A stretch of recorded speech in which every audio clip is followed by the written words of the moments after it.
Eles estão em todos os lugares, especialmente em pequenas cidades dos Estados Unidos. Porque há só um xerife para o condado inteiro e o que ele vai fazer? Sim, exatamente. Tem muito fentanil aqui nos Estados Unidos. Está vindo do cartel ou estava vindo do cartel? Eles iam levar estoques de fentanil para os Estados Unidos? Perguntei. Como distribuem as drogas? Strippers e Delta IR. Achei isso interessante. Por quê? Por que strippers? O instrutor, que era das Forças Armadas Britânicas, nos alertou. Meninas, há chance de serem abordadas. E aí ele olha para os caras e fala: senhores, não é uma questão de se, mas de quando. Vocês vão ser abordados. Então é isso que vocês têm que dizer. Ai, meu Deus. É uma das coisas mais perturbadoras que eu já vi. Achei impressionante que os cartéis atuam em cidades pequenas dos Estados Unidos, pois normalmente pensamos em drogas em lugares como Nova York, Los Angeles, São Francisco e Chicago. Sim, há pequenas cidades onde o problema são os comprimidos, mas não se pensa em cartel de drogas, e sim em um médico corrupto e alguém levando comprimidos pra lá. Você não pensa em cartéis operando em cidades pequenas dos Estados Unidos? Isso é ainda mais assustador. Claro, venho acompanhando o cartel há anos. Eu queria fazer uma matéria sobre a presença do cartel nos Estados Unidos, mas ao pesquisar percebi que o foco deveria ser nas muitas coisas que não sabemos sobre isso, inclusive que eles estão até em pequenas cidades americanas. Uma das primeiras gravações deste episódio foi na Geórgia. Não sei se você assistiu ao episódio. Eu assisti toda a quinta temporada. Você assistiu mesmo? Ah, sim. Obrigada. E sim, foi na Geórgia. E era sobre... Nós começamos meio que com uma investigação de assassinato de uma mulher que foi torturada, cortaram os dedos dela e depois acabaram matando ela. E ela foi morta pelo cartel. E foi no meio do nada, na Geórgia. Acompanhamos a investigação e notamos que eles estão em todo lugar, preferindo atuar em cidades pequenas dos Estados Unidos. Porque a polícia tem um único xerife para o condado inteiro e o que ele pode fazer? Sim, exatamente. Menos policiamento, mais fácil esconder as drogas e manter a distribuição funcionando.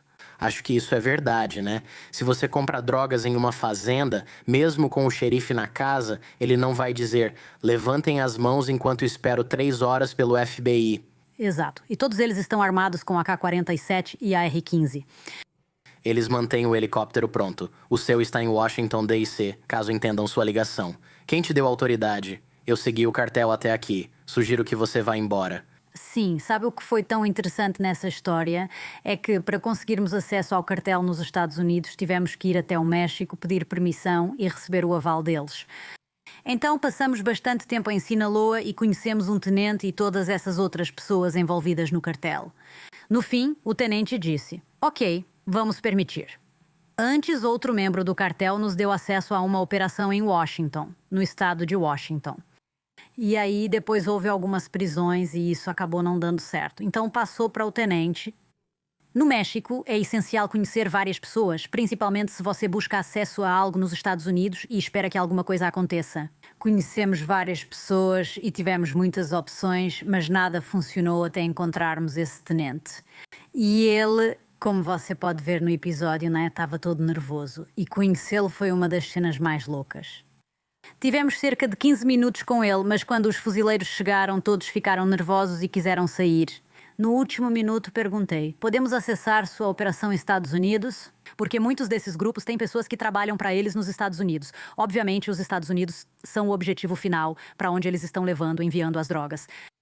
E então, por fim, ele disse: ok, conseguimos. Conseguimos para você. E tudo foi organizado e nós deveríamos encontrá-los em Minnesota. Então, viajamos para Minnesota.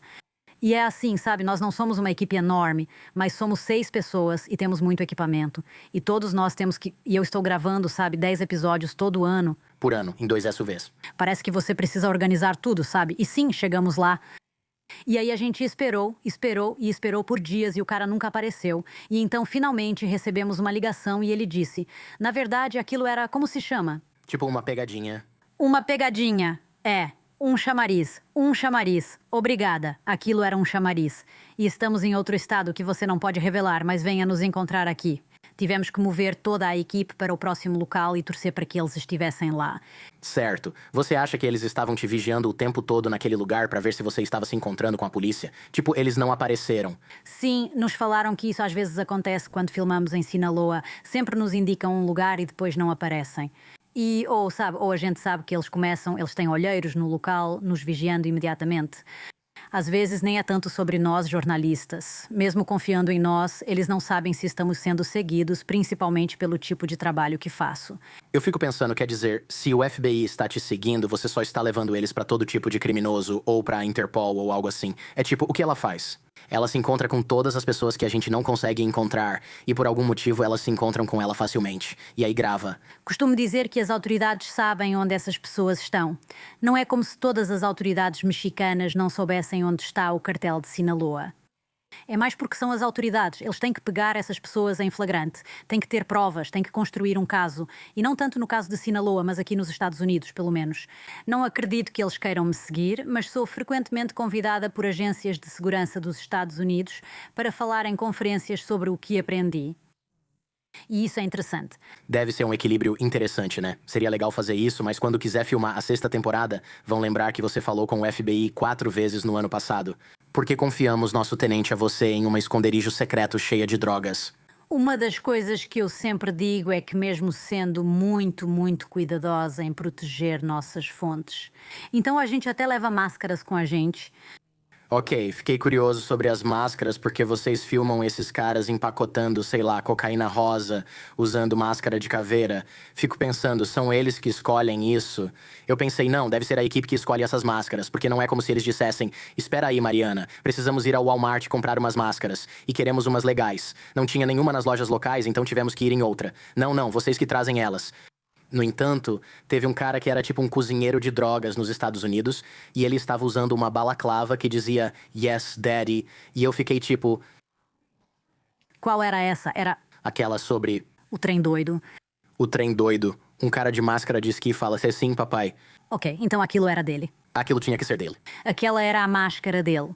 Muitas vezes levamos disfarces, pois há situações em que aceitam ser filmados, mas depois mudam de ideia e não têm disfarces. Por isso passamos a levar nossos próprios itens. Levamos camisetas de manga longa para cobrir tatuagens, além de óculos e luvas e mais, mas muitas vezes as pessoas já estão preparadas.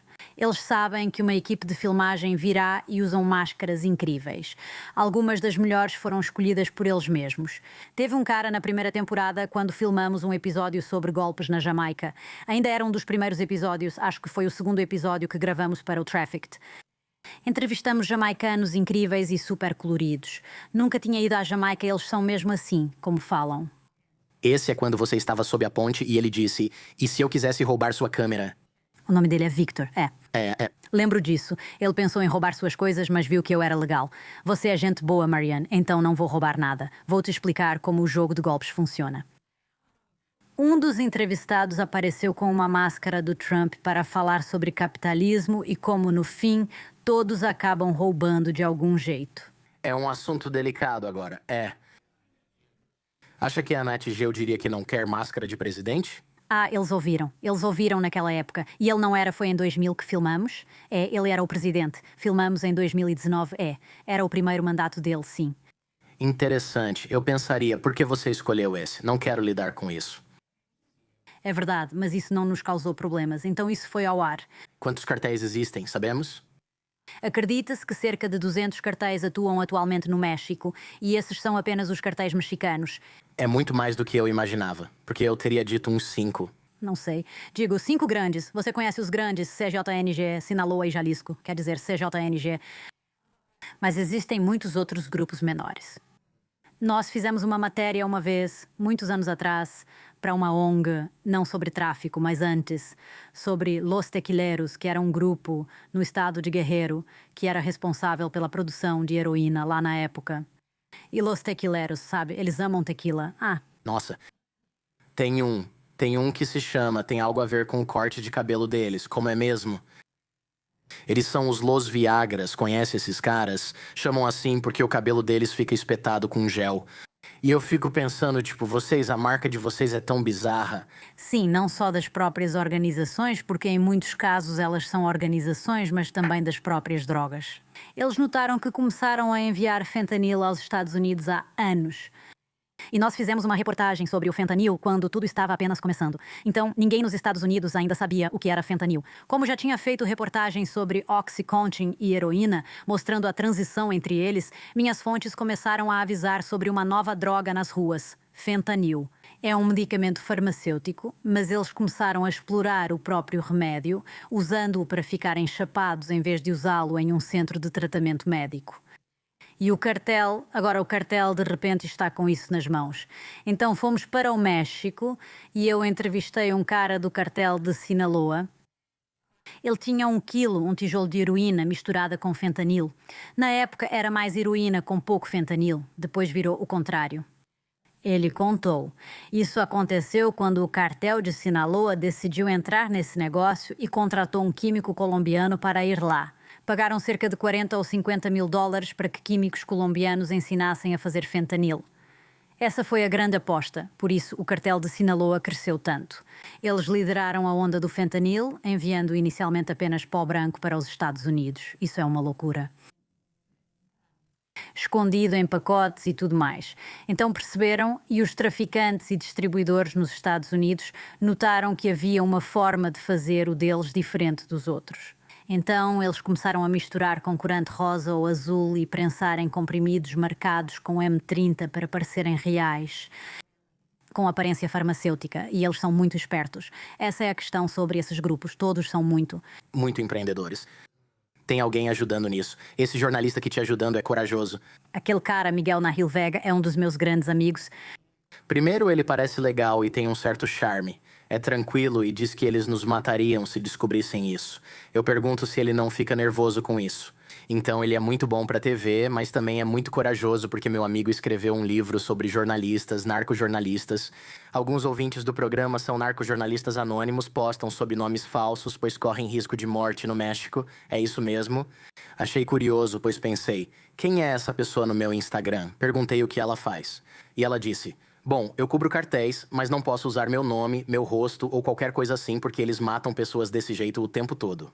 Esse cara disse, vou aparecer no Nat Geo, mostrar meu rosto e tudo? Sim, ele é incrível. E um dos melhores amigos dele foi morto pelo cartel, na verdade, em Sinaloa. Esse é um cara, Miguel, meu amigo, Miguel Hervega. Ele é de Sinaloa. Ele começou como repórter de jornal. A história dele é fascinante. Ele escreveu um livro chamado El Fixer. E eu adquiri os direitos. Nós adquirimos os direitos do livro, minha empresa. Assim que ele começou a escrever o livro, eu falei, vou adquirir os direitos do seu livro, porque a história dele é fenomenal. Mas, essencialmente, ele meio que se tornou jornalista porque queria fazer documentários. Ele queria ser cineasta, tipo cineasta de Hollywood. Ele trabalhava no filme dele e, de repente, perdeu todo o financiamento. Já havia filmado, mas não tinha como pagar o editor para montar. Ele precisava descobrir como terminar isso. Como já tinha trabalhado como jornalista, voltou para um dos maiores jornais de Sinaloa e começou a trabalhar lá. Estava lá quando uma equipe americana ligou para fazer uma matéria sobre o aumento da violência no México anos atrás. Ele pensou, quanto pagam? Quero ser isso. Fingiu ter ligações com o cartel e prometeu acesso, mas na verdade não tinha nenhuma conexão. E então ele começa a construir conexões. A cunhada dele fazia o cabelo de uma das esposas dos chefes do cartel.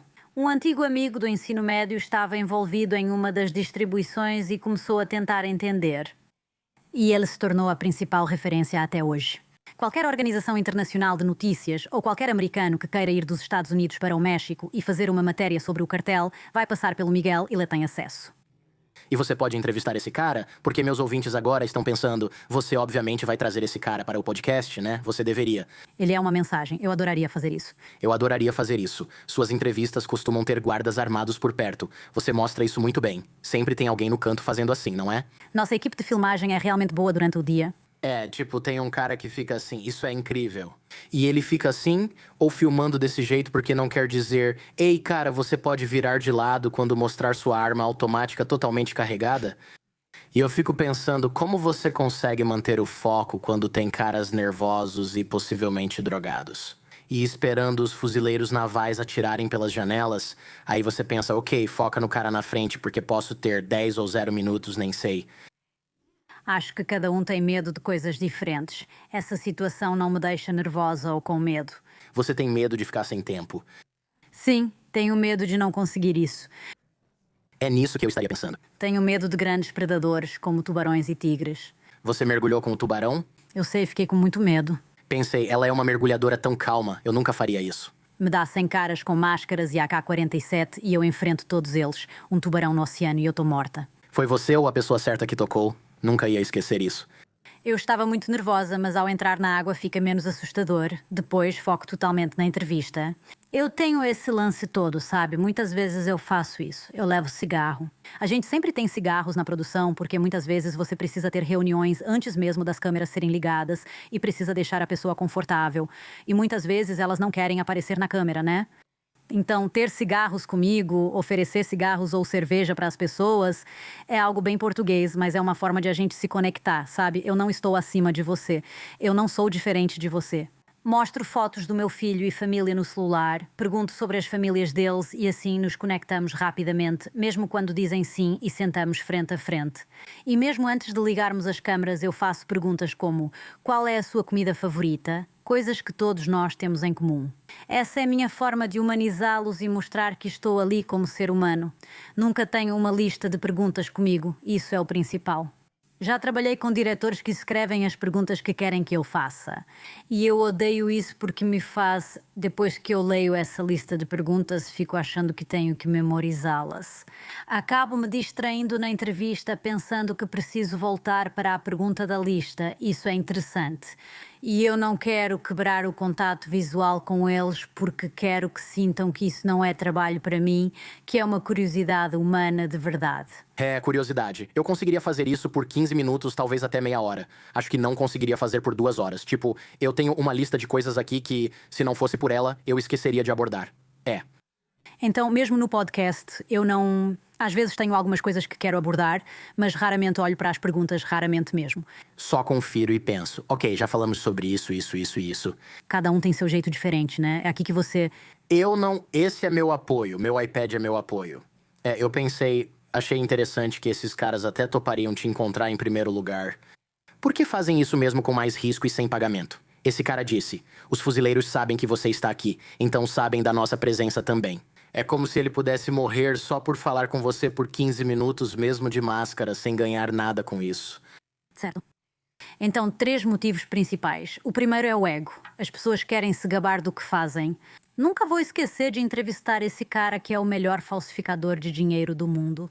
Tem um cara no Peru que faz essas notas de $100 e $50 que parecem exatamente com as verdadeiras.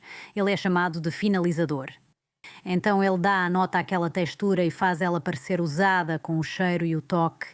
É exatamente como se fosse uma nota verdadeira, mas não é. E esse cara, por exemplo, ele já trabalhou, ele faz isso. Ele era motorista durante o dia e a noite, é isso que ele faz. E a família dele nem sabe que ele faz isso. Ser motorista de dia enquanto imprime notas de $100... Porque ele precisa ter um emprego. Muitas vezes é justamente para lavar o dinheiro. E assim a família dele acha que ele tem um emprego de verdade, né? Entendi. Não acredito que ele trabalhe 8 horas como motorista. Ele faz isso por poucas horas, conta para a família e tem histórias porque dirige durante o dia. Assim pode lavar dinheiro sem levantar suspeitas sobre a origem. O dinheiro que ele ganhava falsificando não era para ele, mas sim para vender. Se você for pego, ele não quer e nenhum de nós quer acabar na prisão. Então, o que ele fazia era fabricar o dinheiro falso e vendia esse dinheiro falso para o chefe, que depois distribuía pelo mundo. Enfim, mas a história dele era que, quando comecei a entrevistá-lo, os olhos dele meio que brilharam, sabe? Ele ficou tão animado. Ele pensou, meu Deus, alguém quer saber sobre algo em que sou incrível. Sou tipo o Cristiano Ronaldo das notas falsas e nunca se interessaram. Ia atrás dele. O tesouro gostaria de falar com ele também. E eu vou conseguir, eu sei, devia ter apresentado ele. E ele é assim, então eu acho que é ego e vontade de se gabar disso. No caso do cartel, muitas vezes é se gabar, querer falar sobre isso. Depois há a impunidade em Sinaloa, onde as pessoas não veem o lado negativo. A corrupção é tanta que mesmo a polícia, sabendo onde estou, não consegue me pegar. Ele provavelmente poderia ter feito isso sem máscaras. E às vezes a gente realmente tem que convencer as pessoas a usarem máscaras porque elas não querem usar óculos escuros ou só querem usar essa máscara ou só cobrir a boca. E a gente insiste, não, isso é bobeira porque se vocês se meterem em encrenca, a gente também vai se meter. Nossa equipe inteira se mete em encrenca, inclusive gente como o Miguel Ilvega, que mora no México. Encrenca por entrevistá-los? Porque se eles forem descobertos, se descobrirem por causa de uma matéria que fizemos, vão dizer que talvez a gente tenha delatado eles e passado informações para a polícia. Você não vai ter problemas legais por isso. Você vai acabar se metendo em encrenca. Encrenca com um cartel, bem pior. É, bem pior. Então, somos muito cuidadosos em proteger identidades. E deixa eu te contar o terceiro motivo pelo qual acho que as pessoas falam com a gente. É essa característica muito humana que todos nós compartilhamos de querer ser compreendidos, certo? Todos nós queremos que os outros entendam porque cometemos erros, porque fazemos o que fazemos, porque somos quem somos. E é essa oportunidade que eu dou para todo mundo. Eu digo para todos que abordo: olha, não estou aqui para te julgar. Estou aqui porque realmente quero entender por que você faz o que faz. Porque eu acho que, no fim das contas, isso é muito mais interessante do que simplesmente... E isso não significa que eu esteja aprovando o que eles fazem. Claro. A única vez que eu vi você quase demonstrar que estava julgando alguém foi aquele pastor que odiava pessoas gays no Quênia. Ele era um verdadeiro lixo, esse cara. É. Não foi a primeira vez que entrevistei ele. Sim, já tinha entrevistado ele antes. Você estava no limite, dava pra ver que queria arrancar a cara dele. Ele é uma pessoa horrível. Na verdade, a gente acabou brigando feio. Você viu um pouco disso? Ficou ainda pior. Sim, foi um absurdo, quero dizer. Ele sentou na minha frente e ficou falando como, sabe, a comunidade LGBTQ, todo mundo é nojento e que eles ficam comendo cocô. Isso é o que ele diz que as pessoas fazem. Ele é um bosta mesmo. Eu vi isso e pensei, esse cara é doente mental e um merda agressivo. E é assim, ele faz tudo sob o pretexto de eu não sou religioso, mas eu gosto. Mas é muito nojento e simplista. E esse cara é horrível. E ele está aumentando o sofrimento dessas crianças que estão sendo baleadas ou espancadas por serem gays na África. É simplesmente revoltante. Mesmo que não seja, não é uma questão que eu sinta muito, tipo, não é algo que me afete pessoalmente. Mas não tem como não pensar. Por que você está piorando as coisas para pessoas que já têm uma vida difícil? Por que você faz isso? Certo. E eu acho que, na verdade, isso afeta todos nós pessoalmente, né? Porque agora é esse grupo, mas um dia pode ser pessoas portuguesas ou podcasters. E parte dessa história era justamente mostrar como muita legislação que está sendo aprovada aqui está influenciando o que acontece na África. Então, na verdade, isso impacta todos nós. Mas sim, foi uma época muito difícil. Eu também entrevistei um assassino aqui. Nós fizemos um episódio sobre assassinos em Los Angeles. A maior parte do episódio foi filmada na África do Sul, país com alguns dos maiores índices de assassinatos do mundo. Começamos entrevistando um assassino em Los Angeles, o que foi realmente interessante. Essa não é a 5ª temporada? Essa foi a 4ª temporada. Ok. Eu preciso reassistir isso. Sim, foi interessante. Você perdeu a calma naquela ocasião? Foi por isso que mencionou? Sim. Porque o programa busca humanizar, revelando o que há por trás da máscara e tentando entender por que agem assim. E nesse caso, assim que chegamos, nós o encontramos no centro da cidade à noite. Eu entrei em contato com ele através de outro contato que eu tenho aqui nos Estados Unidos, um cara de quem eu gosto muito e que já me deu acesso a muitos mundos, submundos aqui nos Estados Unidos. E então, enquanto estávamos indo encontrar o assassino, meu contato me disse: olha, por sinal, você precisa tomar cuidado com esse cara, porque eu acho que ele pode ser meio bipolar, porque ele está feliz em um momento e no seguinte fica muito bravo. Eu fiquei tipo, cara, pra onde você está me levando, né? Enfim, saímos do carro. O cara já estava nervoso e disse: tá, o que querem saber? Eu respondi: oi, sou Mariana, essa é a equipe, apresentei todos. E ele: só avisando. Ele tira a arma do cinto e fala: isso aqui, tá vendo? Se a polícia aparecer, isso é uma armadilha, vocês estão todos mortos. E durante toda a entrevista eu fiquei pensando, se por acaso a polícia aparecer, não porque eu estou aqui, mas se uma viatura passar, ele vai achar que é por nossa causa. Então eu estava tentando acabar logo, né? Então eu fui fazendo perguntas tipo, ok, você é mesmo um assassino, como assim, quanto você recebe, essas coisas. E aí eu queria perguntar, minha última pergunta era uma tentativa de humanizá-lo. Aí ele disse que só mata homens, não mulheres nem crianças. E eu perguntei para ele, você tem filhos? O que eu queria mostrar era que se ele fosse morto, os filhos dele iriam sofrer. Mesmo matando só homens, o sofrimento está em todo lugar ao redor. Assim que perguntei, ele ficou muito bravo e disse: que diabos você está me perguntando? Pergunta emocional. Não vou me emocionar. O que você está tentando fazer? Não lido bem com essa merda. E ele queria vir à entrevista. Então foi isso, tem. Aquele cara é problemático. Ele é difícil de entrevistar. Você já se preocupou com a segurança da sua equipe? Porque eu imagino, mesmo sendo casado e tendo filhos, eu provavelmente pensaria: se a gente morrer aqui, vou me sentir muito mal na vida após a morte por ter causado a morte dela, dele e dele. Todos são mais jovens que eu e tinham a vida inteira pela frente. Tipo, é minha culpa estarmos aqui enterrados no deserto? É. O que mais me preocupa o tempo todo é a segurança de todos nós. Quero dizer, fazemos de tudo para garantir que estamos minimizando o risco. Sabe, nós fazemos treinamento para ambientes hostis, consultamos empresas de segurança. Geralmente não viajo com seguranças porque quero que as pessoas confiem em mim. Se eu aparecer com seguranças, passo a impressão de que não confio nelas. Por que elas confiariam em mim assim? Não importa quanto você planeje, como Mike Tyson diz. Planos são ótimos até levar um soco na cara. Sempre algo vai dar errado. Passei por um golpe de estado no Níger, onde fiquei presa durante a 4ª temporada. Incluímos isso na história porque estávamos cobrindo mineração ilegal de ouro. E então houve um golpe militar. Ficamos presas e havia uma guerra iminente. Estávamos em um dos lugares mais perigosos do mundo, com grupos terroristas ao nosso redor. E o tempo todo eu pensava, eu estou aqui. Estou presa com mais 6 caras, eram todos homens, mas todos eles têm famílias. As esposas e mães deles ligavam para a minha produtora, já que também sou produtora executiva e dona da empresa. E, sabe, perguntando o que estava acontecendo e como poderíamos trazê-los de volta em segurança. Foi o pior momento da minha vida. Eu não conseguia dormir. Foi angustiante. Quanto tempo vocês ficaram presos lá? 10 dias, os 10 piores dias da minha vida. É muito tempo preso em um golpe militar quando você esperava voltar para casa em 1 ou 2 semanas, talvez até antes. Pensava que iríamos entrar e sair em 48 horas. Essa foi a única razão pela qual Antigira permitiu que a gente fosse, porque é um dos lugares mais perigosos do mundo. Você tem Boko Haram, ISIS e Al-Qaeda todos operando lá. Tem quadrilhas de sequestro. E você, como americana, lhe aparecer lá sem segurança não é uma boa ideia. Então nos deram... Os militares locais ou o governo estavam nos deram escolta militar que nos acompanhava onde quer que fôssemos. Então fomos até as minas, dirigimos por 8 horas e dormimos no deserto, ao ar livre, para que pudéssemos filmar dentro das minas e entrevistar os mineiros que estão minerando ouro ilegalmente. Ouro que, na verdade, está financiando os grupos terroristas. Uau! E ou financiando parte dos grupos terroristas. E então, quando voltamos depois de passar a noite dormindo no deserto, voltamos para uma cidade chamada Agadez. E quando chegamos, descobrimos que tinha havido um golpe de Estado e imediatamente tiraram a segurança militar de nós. Então ficamos sem proteção em um hotel decadente, novamente sem nenhuma segurança ao nosso redor e sem saída. Então as fronteiras foram fechadas, o espaço aéreo foi fechado. E, de repente, eles começaram a evacuar pessoas do mundo todo, mas só da capital. E estávamos a 3 dias de viagem da capital. E nem podíamos ir porque era perigoso demais.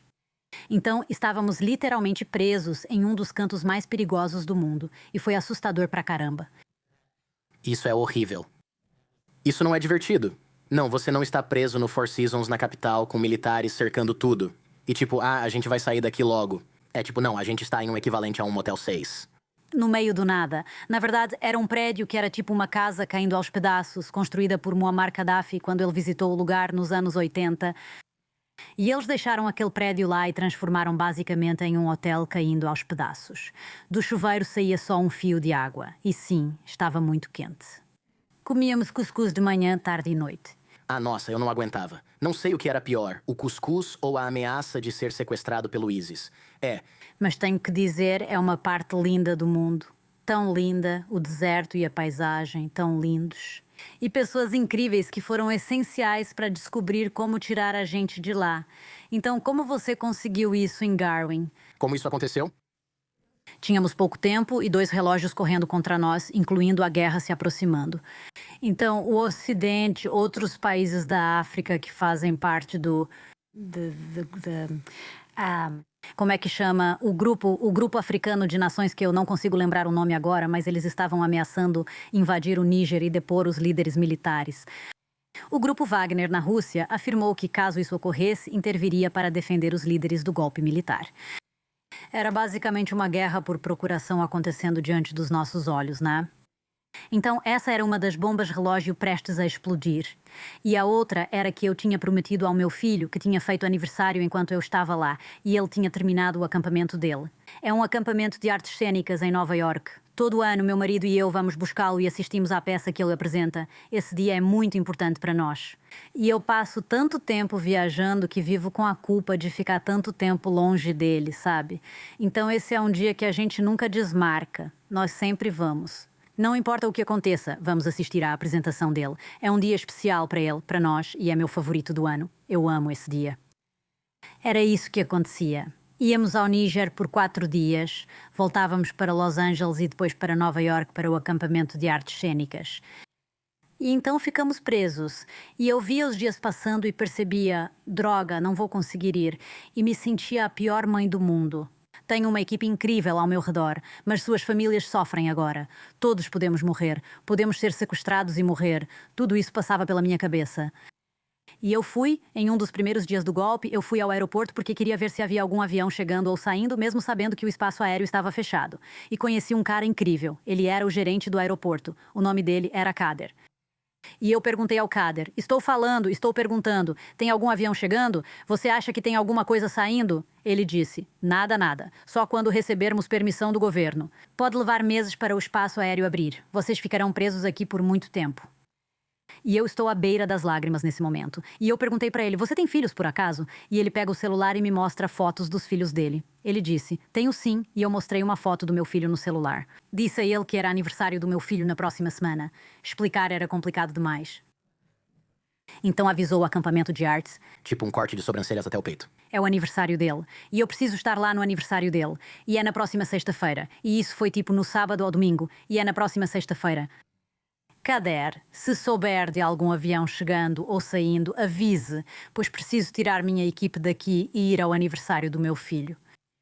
Enfim, tentamos, mas percebemos que é improvável acontecer, então entramos em contato com nossa empresa de evacuação parceira. Pagamos caro para sair de situações assim. Filmamos nossa ligação para a empresa de evacuação, mas eles foram inúteis.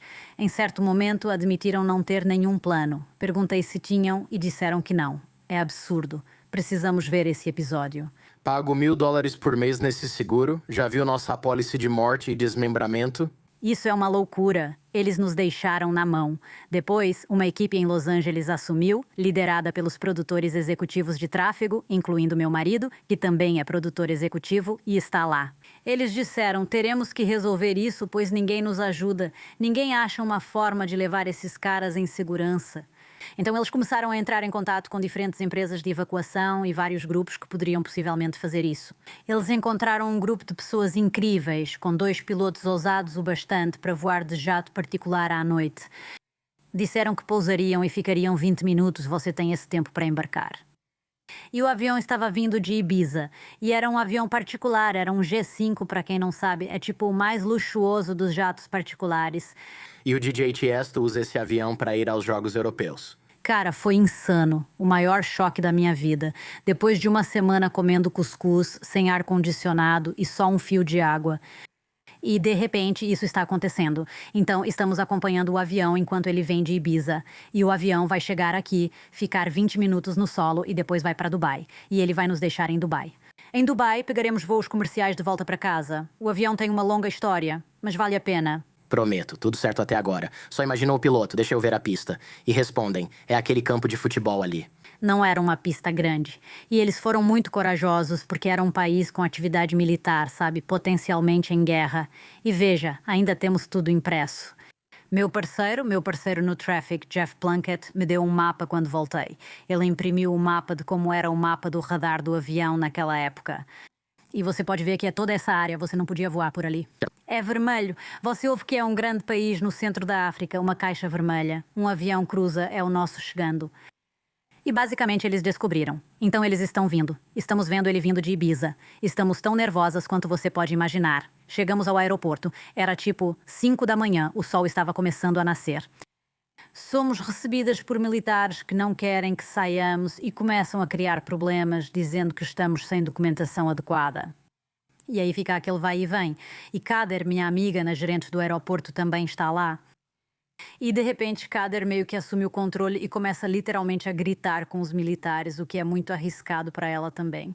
Tentando convencê-los de que os papéis estão em ordem, que precisamos partir e nos fazendo um grande favor ao tentar ajudar. E por fim eles decidem, ok, todo mundo pode ir embora, exceto o nosso fixer, a produtora local, que na verdade é do Mali, do país vizinho, que está conosco e nos ajudando. Disseram que só o rapaz malinês não pode ir embora.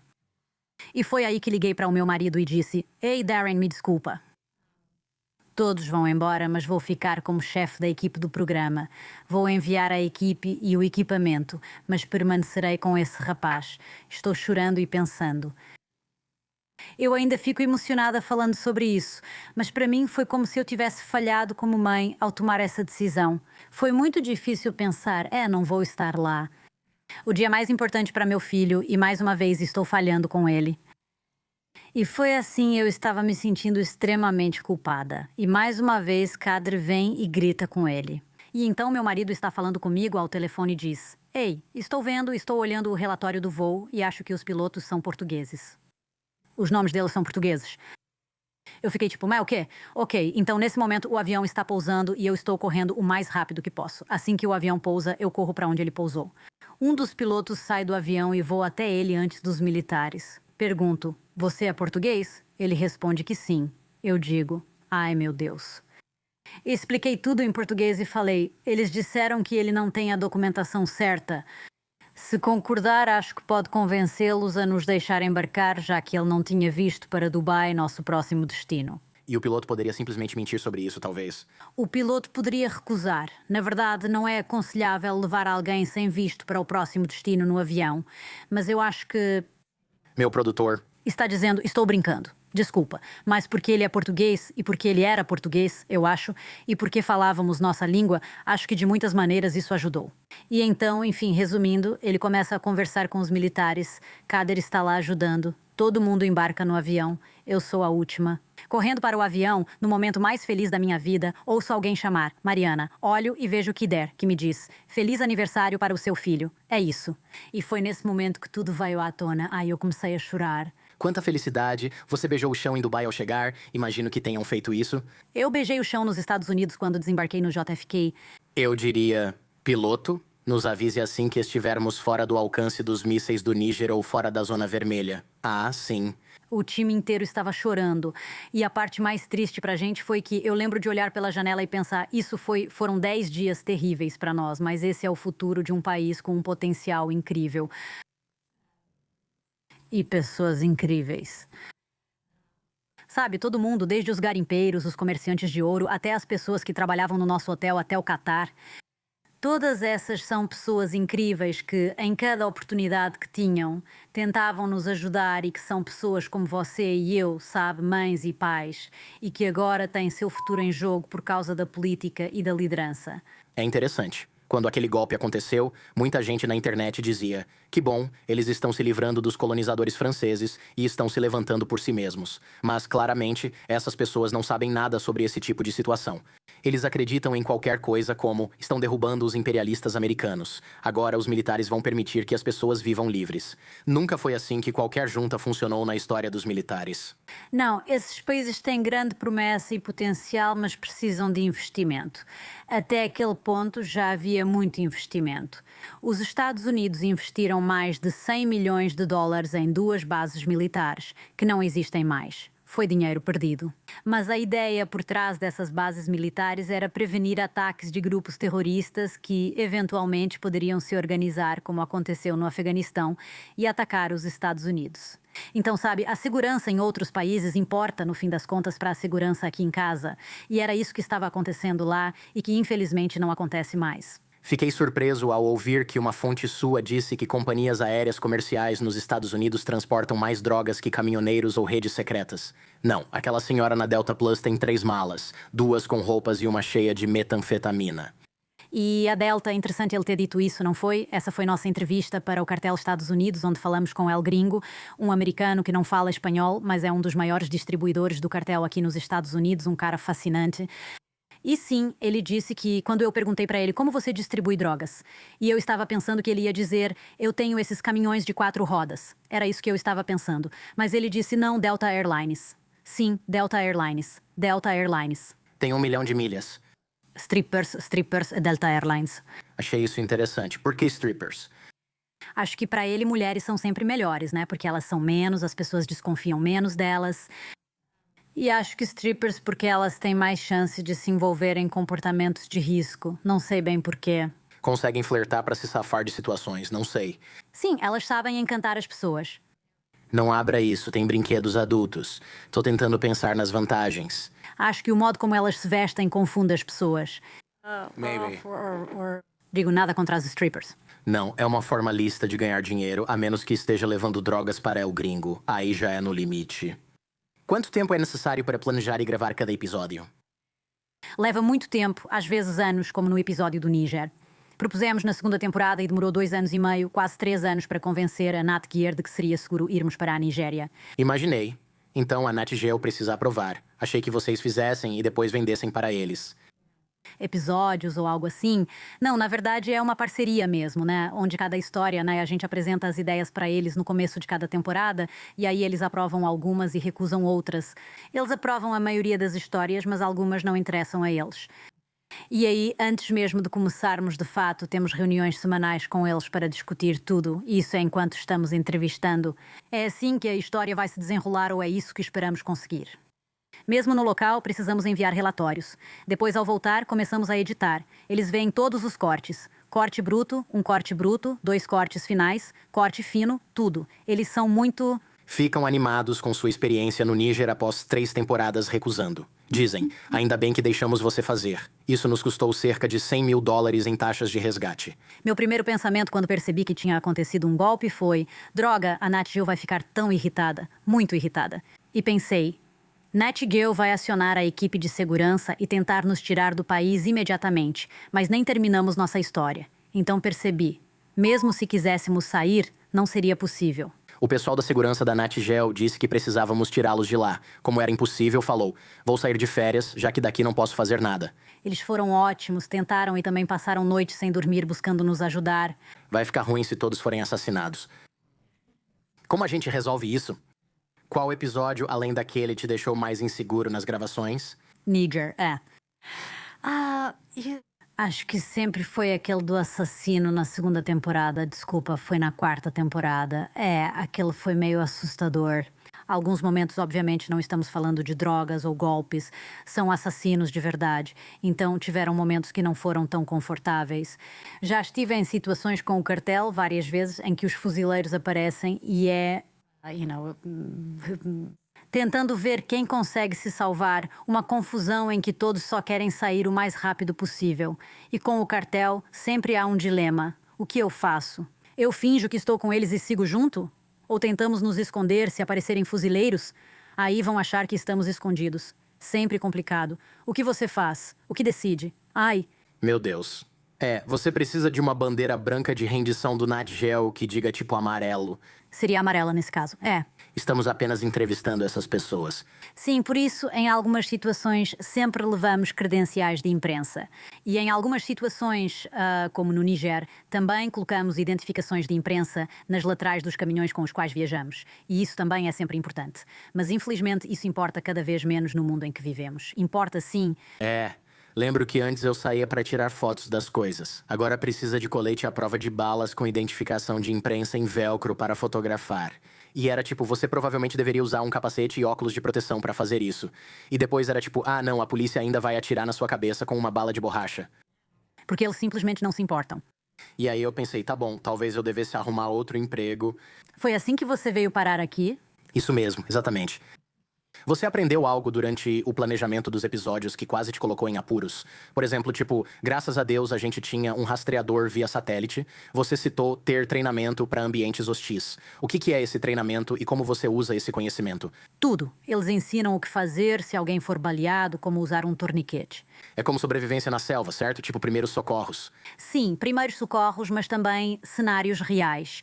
Eles mostram vídeos de situações em que as coisas ficam, sabe? Tipo quando acontecem tiroteios. Mas também, se você estiver sendo seguida, o que fazer para despistar, vigilância, telecomunicações, como garantir que você não está sendo ouvida, como proteger suas fontes. É um curso amplo, você aprende de tudo. Lembro de uma história engraçada disso na primeira temporada, quando começamos a gravar Trafficked. Eu já estava cobrindo mercados negros há anos naquela época, mas eu tinha acabado de contratar uma equipe de cinegrafistas que não tinha essa experiência. Eles, na verdade, tinham trabalhado com Anthony Bourdain no programa dele. Ah, sim. E é um trabalho diferente. É uma dinâmica bem diferente. Isso chegou ao fim.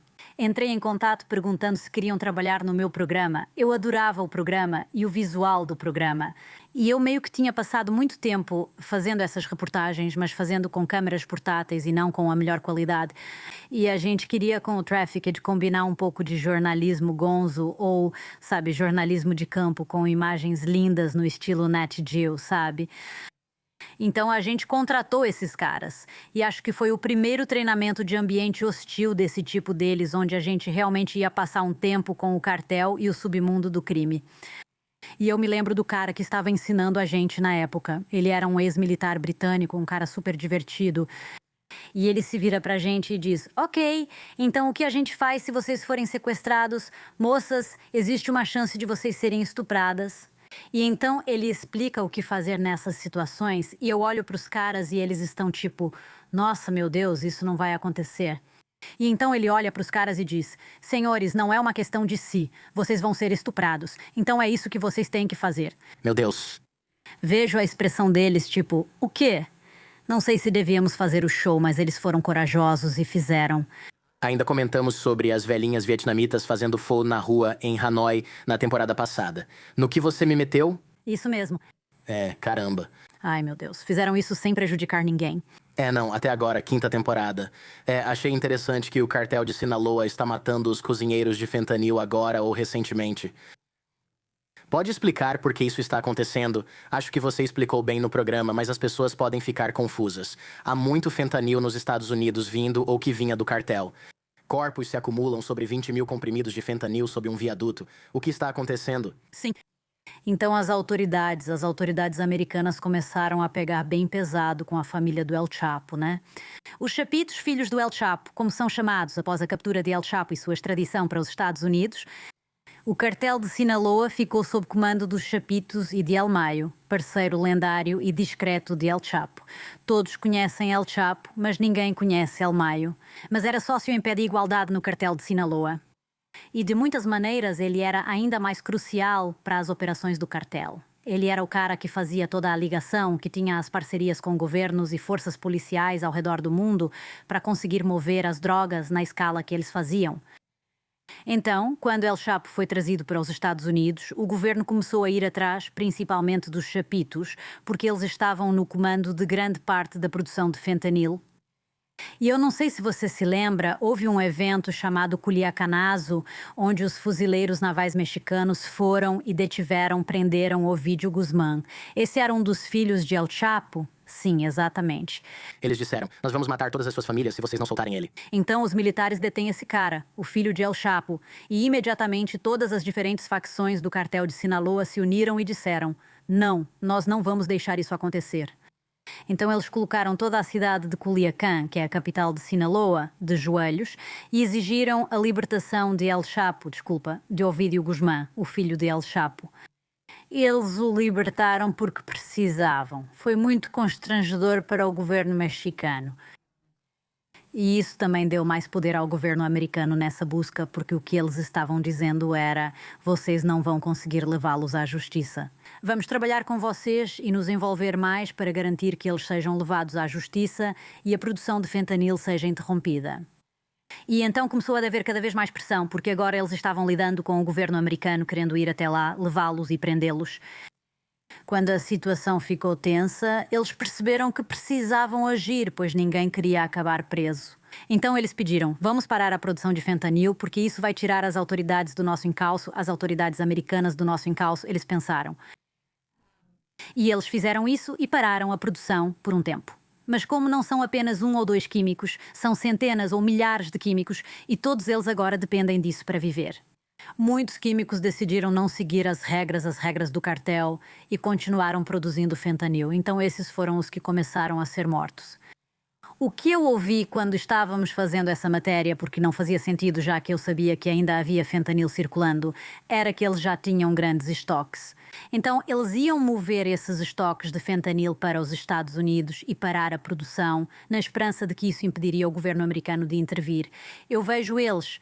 Então, vamos parar de produzir? Ótimo. O que não contamos para ele é que temos 15 milhões de comprimidos.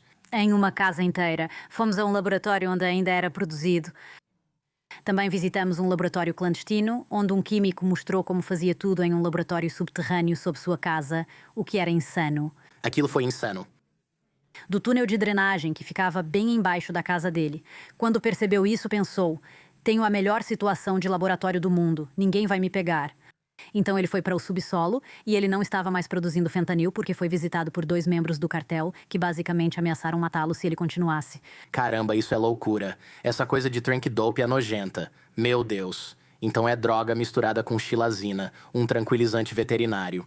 Isso mesmo, um tranquilizante para animais. Então, todo aquele lance, quero dizer, esquece não, como é mesmo? Aquela campanha de diga não às drogas, só mostra o braço daquela mulher da clínica de redução de danos.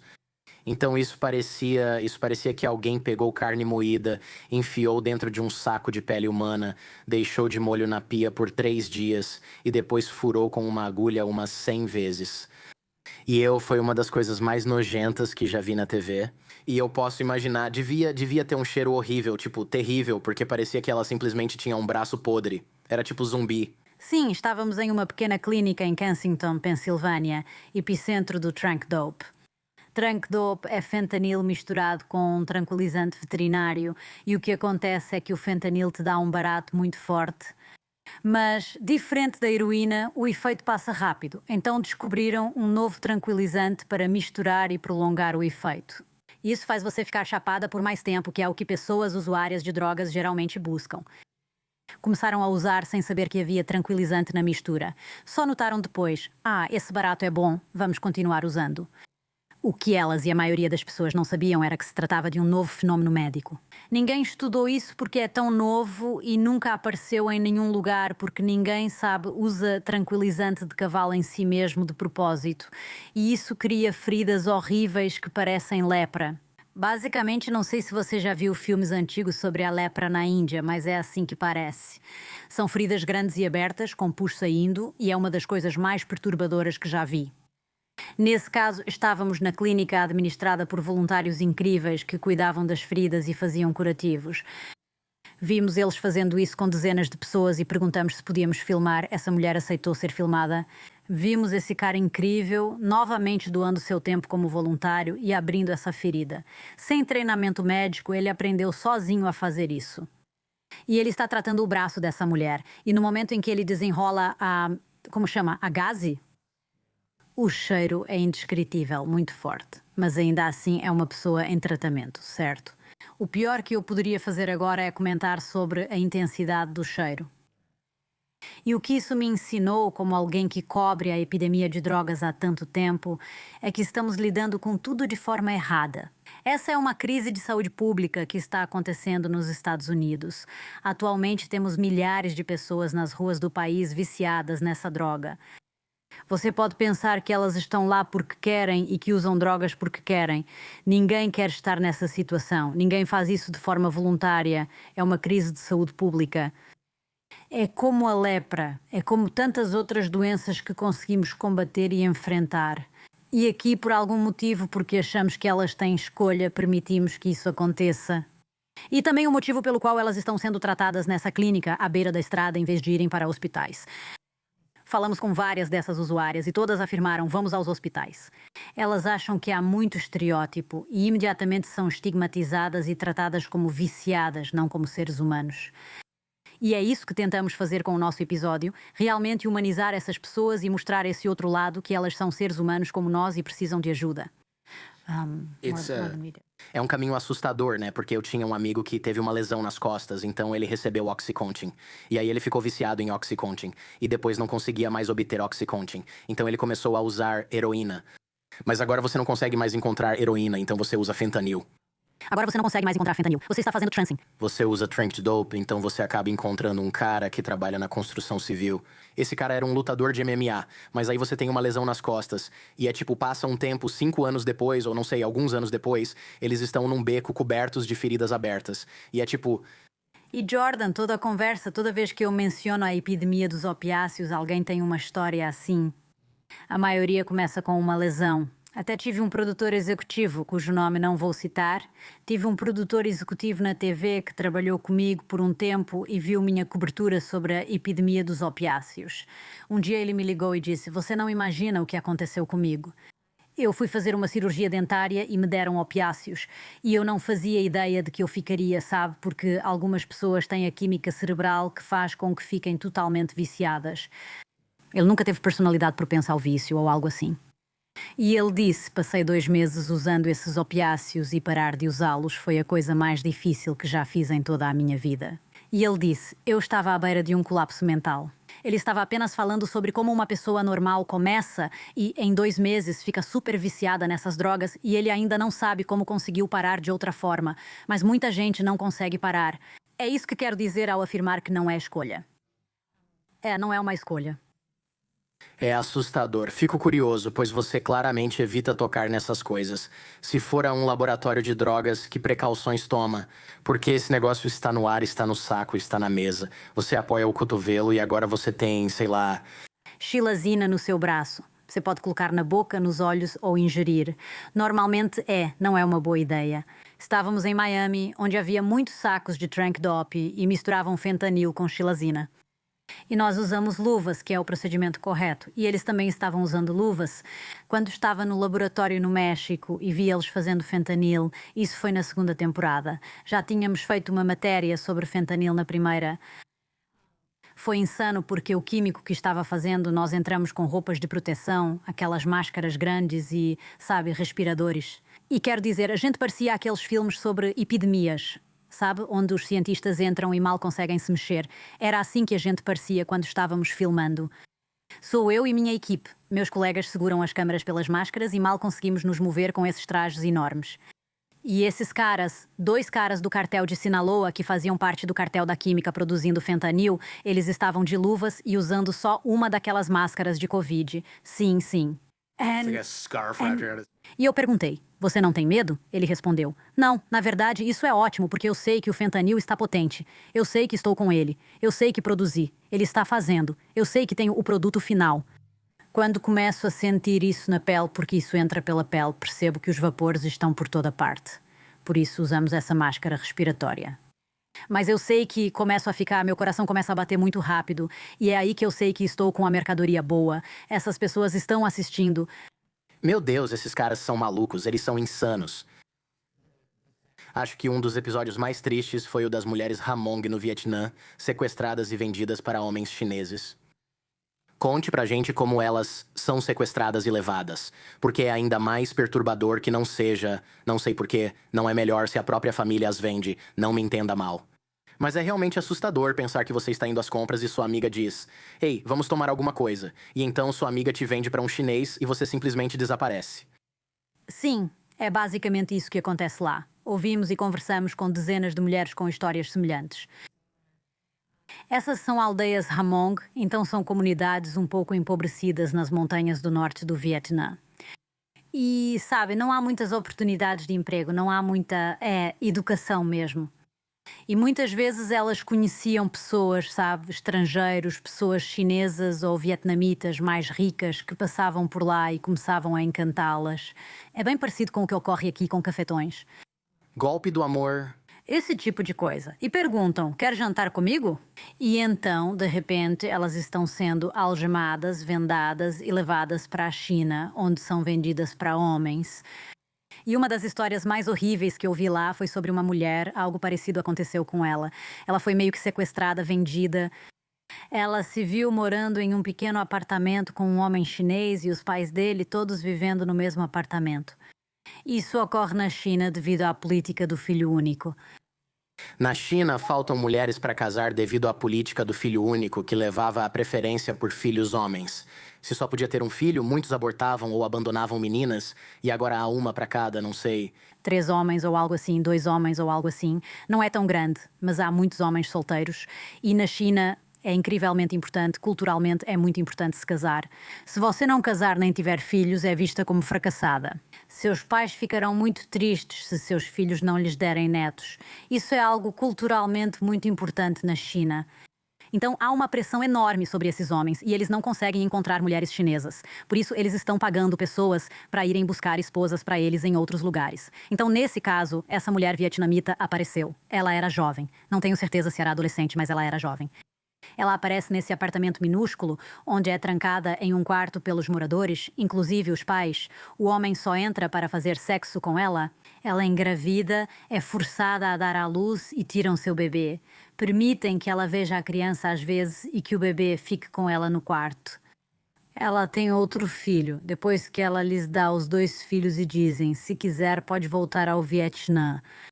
E ela pergunta, bem, eu vou poder ver meus filhos de novo? E ele responde, não.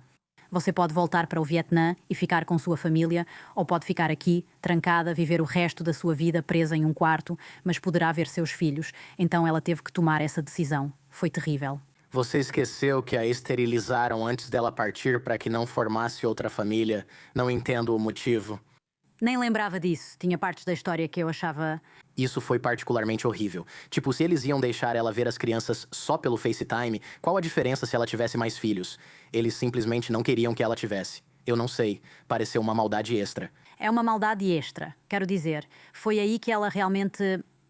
Quando comecei a falar sobre os filhos dela e com que frequência ela consegue falar com eles, porque não é só o fato de ela não poder morar com os filhos ou nunca mais vê-los, é o fato de que ela tem que conviver com a culpa de ter feito essa escolha, né? Que ela abandonou os filhos e que a culpa é dela. É simplesmente uma das coisas mais... Toda a situação foi tão nojenta e eu acho ela era aquela que tinha uns 12 anos quando foi levada pra lá. Eu não consigo lembrar como. Algumas se misturam na minha cabeça, mas lembro que a amiga dela chamou pra sair e ela acordou em um carro. Ela contou que a levaram para um quarto cheio de vietnamitas. 2 ou 3 tentaram fugir, mas cortaram seus tendões das pernas e não conseguiram escapar. Quero dizer, é uma grande operação de crime organizado capaz de esconder parte disso. E ninguém fala sobre isso porque não é do interesse nem da China nem do Vietnã expor isso. E você sabe, o jornalismo é muito fortemente vigiado nesses países. Nossa experiência no Vietnã foi insana. Assim que chegamos, percebemos que estávamos sendo vigiados, com um agente do governo nos seguindo em todos os lugares. Eu precisava mostrar minha lista de perguntas para ele. Então a gente fingia que tinha listas. Eu escrevia perguntas falsas, ele aprovava e eu começava a entrevistar as pessoas. Com a primeira pessoa que entrevistei, comecei a fazer as perguntas que eu queria fazer. Eram pessoas que já tiveram problemas com tráfico, cumpriram pena e estavam soltas. Elas concordaram em conversar e começamos a perguntar.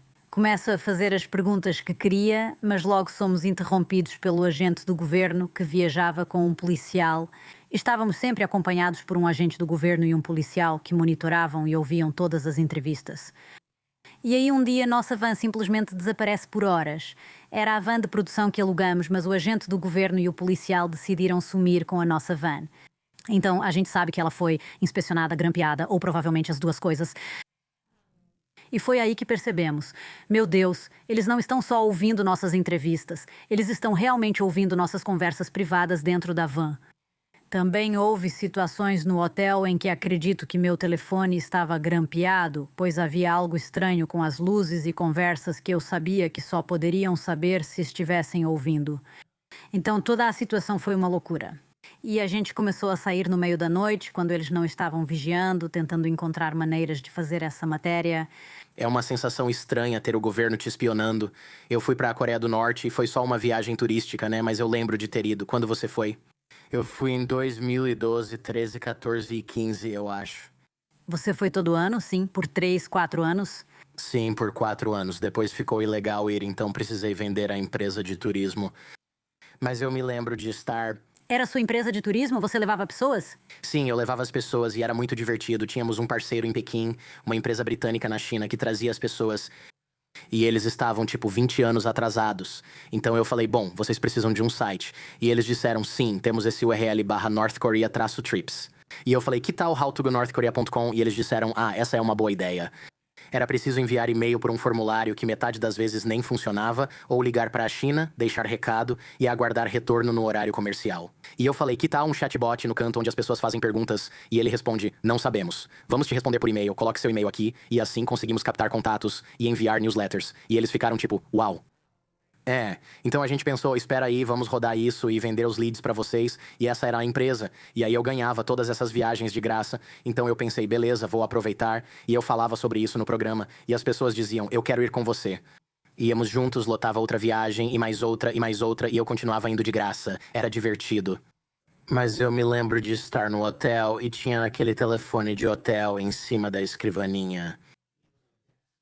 E sabe, quando você está em um hotel, tem um fio para o abajur e um fio para o telefone. Essa escrivaninha tinha uns 100 fios saindo da parte de trás.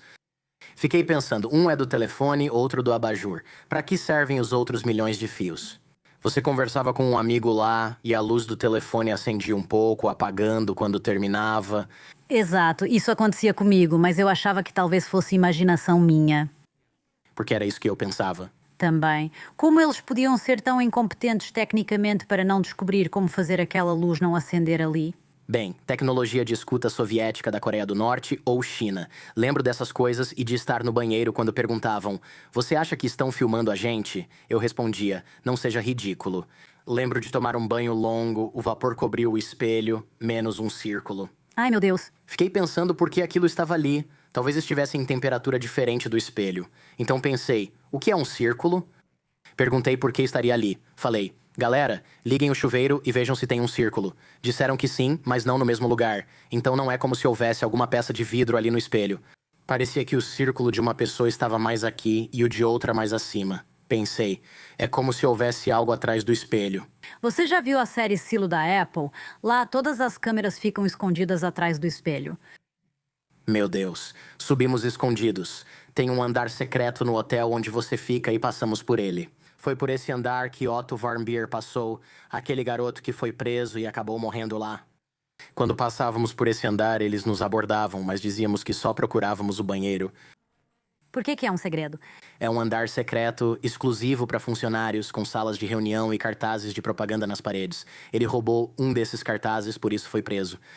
A gente andava por lá e, se nos pegavam, dizíamos estar procurando o banheiro e fingíamos estar bêbados. Ou realmente estávamos. Acontecia. Lembro de uma vez em que andávamos por lá e chegamos a um beco sem saída em um corredor, onde havia uma pilha de câmeras no chão. E era tipo, por que eles têm uma pilha de câmeras? Para onde elas iriam? Digo, obviamente elas vão para os quartos ou para a área pública. Me lembro de olhar para a lente da câmera e pensar, qual será exatamente o tamanho disso? E eu queria ir lá e tocar nela e pensar, beleza, e depois voltar para o meu banho e ficar de boa. Mas eu não tive a chance de fazer isso. Só que eu ficava pensando que eles estavam filmando a gente no maldito banheiro. Ai, meu Deus. Então eu nem pensei nisso quando estava no banheiro. Você chegou a duvidar da própria sanidade, né? Você pensa, tô paranoico, por que se importariam? Coisas estranhas acontecem. No primeiro ano, você conta o que faz, menciona o podcast, e 3 anos depois, o mesmo guia pergunta: Jordan, como vai o seu podcast? E você pensa, ou você tem a melhor memória que já vi, ou lê um arquivo meu antes de eu chegar e pensa, é o cara do podcast. Porque que diabos? Mesmo sendo a Coreia do Norte, ainda assim você teve 300 pessoas vindo por ano além de mim. Então que diabos, que coisa é essa, Lee? E é esse tipo de coisa? É perturbador. É perturbador. E você começa a duvidar de si mesmo, tipo, não pode ser isso. Pode? Não, estou sendo paranoico. Eu não sou tão importante assim. Mas aí ele sabia daquela coisa. É simplesmente bizarro ser vigiado desse jeito. Sim, houve um momento em que todos decidimos ir. Estávamos no norte do Vietnã, sendo seguidos o tempo todo. Pensávamos, meu Deus, isso é loucura. Eles sabem de tudo, todos os nossos passos e tudo mais. E todos nós decidimos que vamos, sabe, porque lá há muitas alfaiatarias. Você pode mandar fazer seus ternos por uns $100. Você consegue o terno sob medida mais lindo. Então toda a minha equipe decide que todos nós vamos mandar fazer ternos. E foi o que fizemos. E aí naquela noite acho que meio que saímos do hotel sem avisar o nosso acompanhante do governo e fomos comer uma boa comida vietnamita. Lá estávamos nós. E quem surge? O alfaiate. Sentou-se em uma mesa ao lado. E ele isso é surreal. Era uma cidade grande, cheia de restaurantes. Pensamos, o alfaiate também é espião. Alfaiate e espião, o que será isso? Ponto do marinheiro. E aí dizem que é só coincidência. Mas será? Será que o agente do governo pensa, eles acham que não estou seguindo. Vá lá, siga eles e finja que só encontrou eles por acaso. A gente não sabe. Quero dizer, pode ser um nível de paranoia. Pode ser realmente tudo isso. Exatamente. Só porque você está... Como é aquela frase? Só porque você é paranoico não significa que eles não estão atrás de você. E é tipo, isso pode realmente ser o caso. Você mencionou naquele episódio do Vietnã que em algumas das aldeias, algo como 10% das pessoas estão desaparecidas. O que é algo... Das aldeias menores. Algumas com as mulheres, sim. E algumas delas, sabe, organizações de tráfico que atuam lá, acreditam que muitas delas foram de fato sequestradas e levadas para a China. Algumas conseguem empregos em grandes cidades e não retornam, mas ainda é um número grande. E você tem famílias em todo o Vietnã procurando por suas filhas sem fazer ideia do que aconteceu com elas. Se você consegue um emprego, não liga para seus pais só para dizer que está vivo. Claro, claro. Talvez eles tenham conseguido um emprego, mas você não está desaparecido, só não está em casa. É diferente, não sei. E eles sequestram essas pessoas muitas vezes na rua. E acho que você mencionou algo como os testemunhas, os transeuntes não intervêm porque há um ritual. Então isso é o que é tão triste em tudo isso também. É que na cultura Hmong, a forma como as pessoas ficam noivas, ou uma das tradições culturais que eles têm lá, é que para um homem pedir a mão de uma mulher em casamento, ele, na verdade. Existe uma tradição cultural estranha em que eles vão e sequestram a mulher na rua, levam ela na garupa da moto ou no carro, seja onde for. E isso é meio que uma coisa que eles fazem. Depois eles vão e apresentam a mulher para os pais e ficam noivos. O problema é que é assim também que os traficantes estão sequestrando mulheres. Então eles estão, na verdade, usando a tradição cultural como disfarce para sequestrar mulheres. E isso é muito triste. Cresci perto de Detroit, onde vivem muitos Hmong que chegaram após a Guerra do Vietnã. Eles são uma minoria étnica pouco conhecida. Por isso você fala o nome deles tão naturalmente. Pensei, ninguém conhece os Hmong e ainda assim... Todo mundo fala Hmong ou algo assim. Está errado. Enfim, meu amigo estava namorando uma dessas garotas e eles acabaram ficando noivos. E ela disse, então é o seguinte, você tem que me sequestrar com seus amigos. Certo, então você também sabe disso. Sim, lembro de pensar, como faremos isso? Ele disse que precisava planejar um sequestro. No fim, não participei. Teria sido incrível, mas como ele acabou adiando e tal, e eu me mudei... Mas basicamente ele teve que simular um sequestro, em que ele e um monte de amigos tinham que aparecer de surpresa quando ela estivesse com as amigas. Mas tudo foi planejado. E aí, tipo, sequestrar ela e aparecer para os pais dizendo, ei, vou me casar com sua filha. E é, tipo, bem legal quando não é realmente tráfico de pessoas. Foi bem difícil, pois há muitos vídeos no YouTube sobre sequestros reais e essas tradições. Até a nossa produtora de arquivo ficou confusa tentando saber o que era real ou só um pedido de casamento. Demorou muito, mas fico feliz que você mencionou isso. Porque você ouve e sabe, mesmo quando estamos fazendo reportagem, a gente checa os fatos, mas é bom ter isso corroborado. Tipo, isso realmente acontece. E acontece até fora do país. É algo pequeno, mas muito incomum. Lembro de pensar, ela está brincando com você, não faça isso, vai acabar preso. Você precisa planejar bem, pois se os vizinhos te virem tirando sua garota à força, podem chamar a polícia e você pode ser baleado ou preso. Ninguém vai acreditar que você realmente vai. É o seguinte, senhor policial. Eu amo essa mulher. É um ritual, estamos namorando há um tempo. Ah, sim, tudo bem, conte isso ao juiz. Conte isso ao juiz. Fiquei frustrado por você nessas entrevistas no Vietnã. Perguntam se conhecem alguém envolvido com tráfico de pessoas, olham para o policial, funcionário do governo e ficam assim. Não. Eu sabia que ele era traficante de pessoas. Você acabou de sair da prisão por tráfico de pessoas. Todos sabem que é culpado e já cumpriu sua pena. Qual é o problema? Eu não sei. Nada. Não se preocupe com isso. E é tipo, pelo amor de Deus, por que a gente aparece e faz isso? Algumas pessoas toparam falar, mas a polícia foi à casa delas e mandou não falar conosco. Foi bem difícil. Só aconteceu quando fizemos parceria com o grupo asiático de jornalistas infiltrados. Eles foram incríveis. E foram eles que entraram em alguns desses bordéis usando filmagens secretas e eles realmente conseguiram obter tudo o que a gente precisava. Até então achávamos que não tínhamos história. Depois, conhecemos eles e começaram esse trabalho incrível. E eu pensei, ao menos temos imagens disso realmente acontecendo, já que ninguém queria falar com a gente. O caso do bordel é ainda pior. Você pensa, elas estão sendo casadas à força com homens na China, começando uma família. Não é o ideal, mas ainda é tráfico de pessoas. E então você percebe que nem todas se casam. Algumas apenas são trancadas em um depósito e estupradas repetidamente. As que não se casam. Você acha que o pior é viver como aquela mulher, presa no quarto da casa com a família chinesa, forçada a ter filhos? Neste caso, há algo ainda pior. As que não se casam. Elas acabam em bordéis, pois traficantes buscam lucrar com essa mercadoria. Essas mulheres são tratadas apenas como mercadorias. E sim, sendo trancadas nesses quartos. E esse jornalista infiltrado é um trabalho incrível onde ele aparece nesse bordel e diz que é como um corredor longo. E cada porta. Você sabe, dos dois lados, há mulheres trancadas e forçadas a fazer sexo com homens, sem receber dinheiro. Elas ficam no escuro. Então ele entra em um dos quartos que está completamente escuro. Quando ele entra, em um momento, acho que ele acende a luz e elas dizem: não, não, não, apague a luz porque ele quer ver o que está acontecendo. É a cafetina que comanda o bordel que o leva até lá. Assim que ele entra, ela tranca a porta por fora. Então ele fica lá dentro. Ele conta que viu 3 mulheres que começaram a sussurrar e perguntar: o que podemos fazer por você? Ele respondeu: nada, pois só estava filmando disfarçado. Não queria nada delas. E tentando descobrir como sair dali. E elas começam a dizer: olha, se você não transar com uma de nós, você tem que escolher uma. Porque se você não transar com uma de nós, eles vão bater na gente. Então você tem que escolher uma. Nesse momento, ele tenta decidir o que fazer. Começa a bater na porta e inventa uma desculpa dizendo que não gosta da escuridão ou algo parecido. Eu não consigo lembrar exatamente qual foi a desculpa que ele usou para sair dali, mas ele conseguiu gravar toda aquela situação.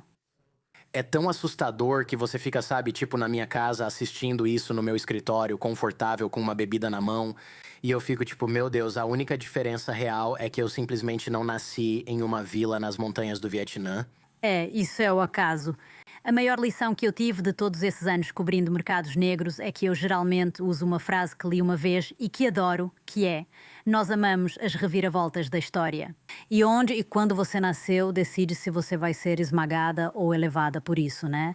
E nós somos as sortudas, né? Nós ganhamos o bilhete premiado, né? Nascemos onde nascemos, tivemos as oportunidades que tivemos acesso a uma ótima educação. Então eu queria que tráfico fosse também um bom ponto de partida para conversas, para entendermos o que fazemos com as oportunidades que recebemos, sabe? Porque nós não somos, sabe, a garota no Vietnã, ou até mesmo alguns traficantes ou sicários em Sinaloa, onde cresceram nesse ambiente. Isso é tudo o que lhes é oferecido e o que conhecem. E, sabe, eu nunca vou esquecer essa entrevista que eu fiz com um garoto de 16, 17 anos no Peru que carrega cocaína nas costas, tipo quilos e quilos de cocaína. Um trabalho exaustivo nas montanhas do Peru, onde viu alguns amigos serem mortos na frente dele por grupos rivais. Ele já presenciou dezenas de mortes, violência extrema, um trabalho muito difícil e perigoso. Quando pergunto por que ele faz isso, ele diz: sempre quis ser dentista e ir para a faculdade, mas meus pais não podem pagar. Esse é o único trabalho que me permite ir para a faculdade. Pergunto: por que faculdade? O que você quer? Ele responde: quero ser dentista. Pergunto: por que quer ser dentista? Porque na minha cidadezinha, todos os cartazes que eu vejo de dentista, trabalhador em consultórios de dentista, há cartazes de pessoas com sorrisos grandes. Quero fazer as pessoas sorrirem. Quero ser... É uma grande... chorar no meu próprio programa. Isso é tão triste. Eu sei. Então, em vez disso, ele está carregando cocaína pela selva.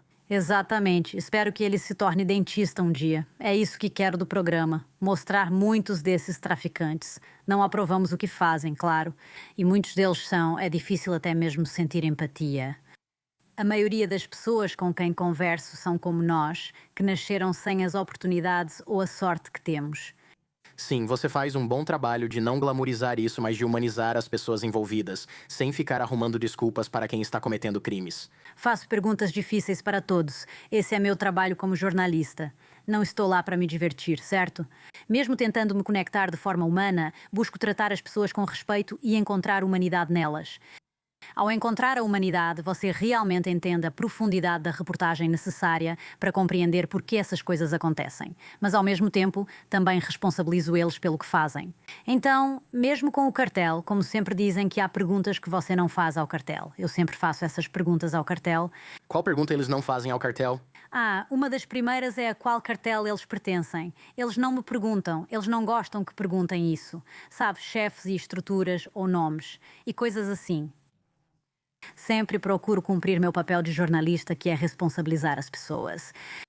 Aliás, parabéns para quem faz a música do programa, porque seja quem for, eles acham os melhores raps vietnamitas obscuros com uma batida de música eletrônica dançante por trás. E, quem escolheu isso manda muito bem. Acho que foi a diretora naquele episódio. Rob Moraskin manda bem com música. Eu fiquei pensando onde você encontra algo assim. Você não digita isso no Spotify e encontra. Nós também temos um supervisor musical incrível. O nome dele é Dan Wilcox. Ele já trabalhou na KCRW. Você conhece o programa Morning Becomes Eclectic? É um programa em Los Angeles. Tipo, é isso. Enfim, ele é um supervisor musical maravilhoso. Ele também encontra músicas muito boas. É muito legal ter algo assim, porque você sabe que alguém está passando horas procurando a faixa perfeita, ou dá sorte de vez em quando e encontra uma música, ou acha uma música e pensa, um dia eu vou usar isso. E aí, quando eles estão procurando música, é tipo, rap vietnamita dos anos 90, é isso que eu vou usar. Adoro que você percebe isso. Obrigada. Sim, bem, isso faz parte da produção. E é tipo, eu adoraria fazer um programa. Tipo, se eu fizesse um programa de TV, eu faria Trafficked. Esse já existe, mas raramente invejo o trabalho de outros porque o meu também é legal. Converso com pessoas inteligentes e interessantes o dia todo. Mas Trafficked, penso se trocaria. Talvez. Ficar preso no Níger após golpe é assustador. Tenho filhos pequenos. Minha esposa não gostaria que eu trocasse. Mas eu penso, acho que eu conseguiria fazer algumas temporadas de Trafficked. Chegou ao fim. Fizemos 5 episódios. Esta foi a última temporada. Eu não sabia disso. Estamos pensando em fazer isso. Minha última pergunta. O que esperamos para a próxima temporada? Dane-se isso. Eu te disse para não fazer Trafficked. Estragou tudo. Não, agora estou pagando o preço por isso. Qual é a sua parte favorita do trabalho, você acha? Ou qual era a sua favorita? Vou te contar o que vem depois. Ainda trabalho com mercados negros e tenho um podcast que adoro, iniciado há alguns meses. E eu acho que a forma como eu descrevo de muitas maneiras isso funciona como uma espécie de mapa desses mercados negros. E o podcast é um pouco como um diário, né? É onde posso sentar com as pessoas e ter conversas íntimas. No tráfico você percebe que essas pessoas têm histórias incríveis, mas só houve 2, 3 ou 4 minutos de suas vidas. Tenho uma plataforma para conversar e entender quem são essas pessoas e por que fazem o que fazem. De fato, elas têm algumas das vidas mais fascinantes. Pessoas que trabalham e de alguma forma já atuaram nesses mercados negros. Então eu tenho isso e estou trabalhando em outros programas. Mas qual era a sua pergunta sobre... O que esperar da próxima temporada, não é isso? Mas aí você perguntou o que mais amo no meu trabalho. Quero dizer, é simplesmente o privilégio da vida inteira, né? Poder ver coisas que ninguém mais vê e me conectar com pessoas que eu nunca conheceria. Sabe, me tornar amiga tipo de vítimas de tráfico humano no Vietnã. Ou, sabe, com o garoto que está carregando cocaína, ou, sabe, uma golpista jamaicana, tweet que eu nunca vou esquecer.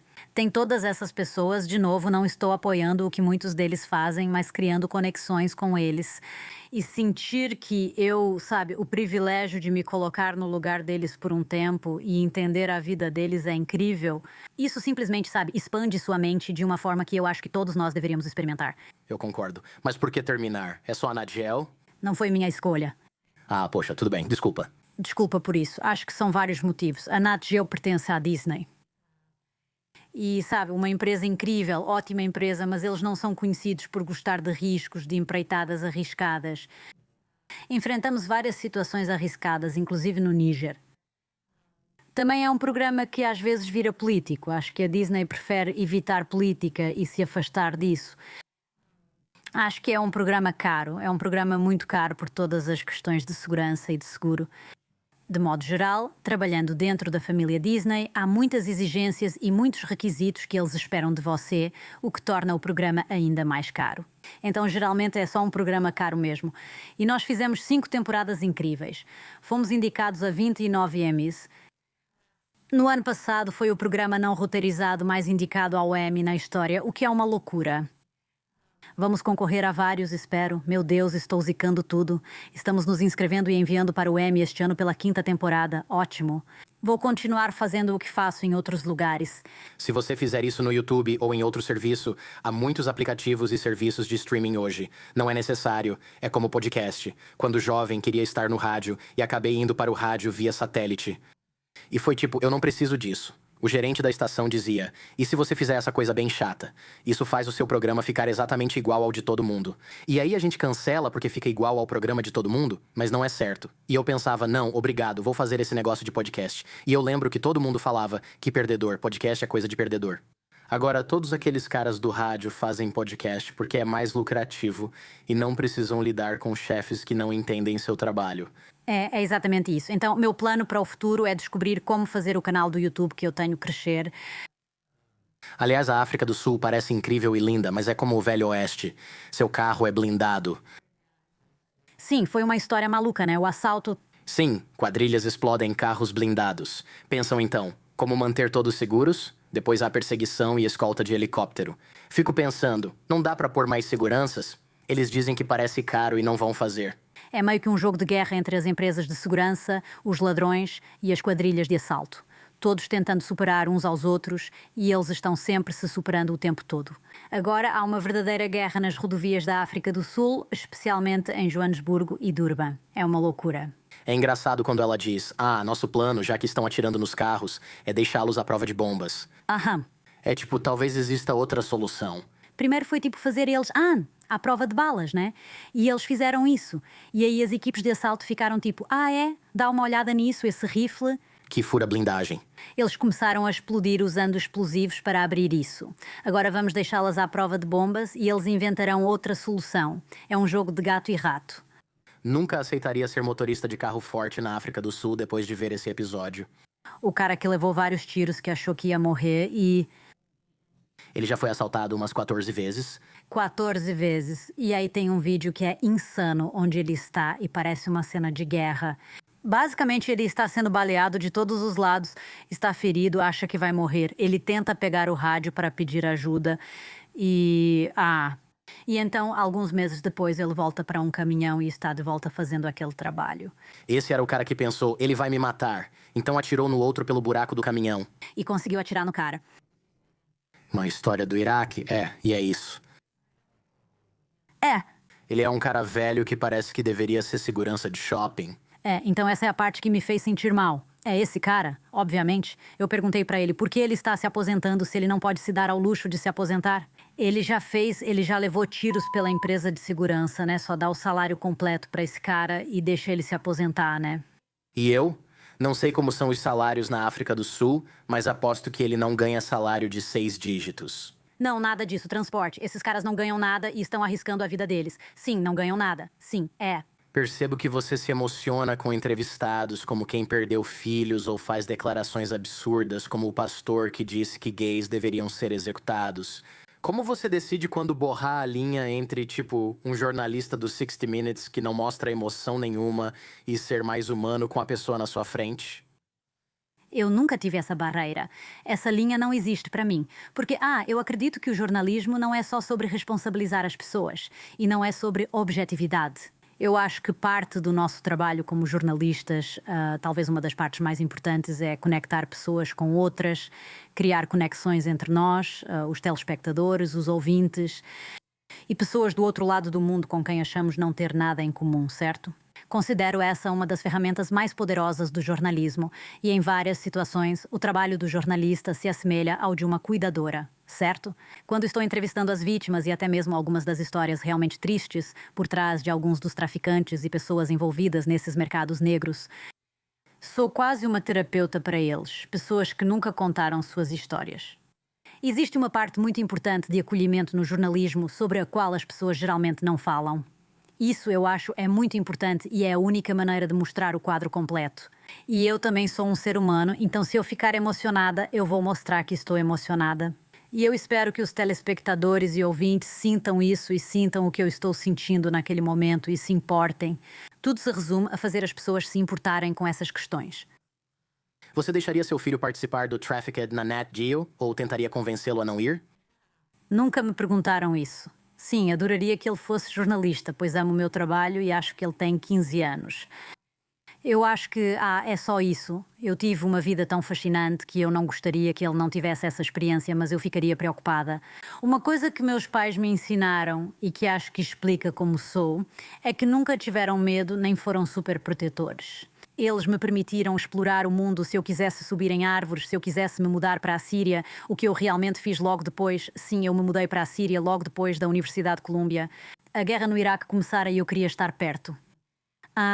Eu queria ser você, cobrindo o Oriente Médio naquela época. Eu não conhecia ninguém na Síria. Eu não sabia árabe. Eu estava basicamente ao lado de uma grande guerra e meus pais nunca me disseram, não vá. Eles.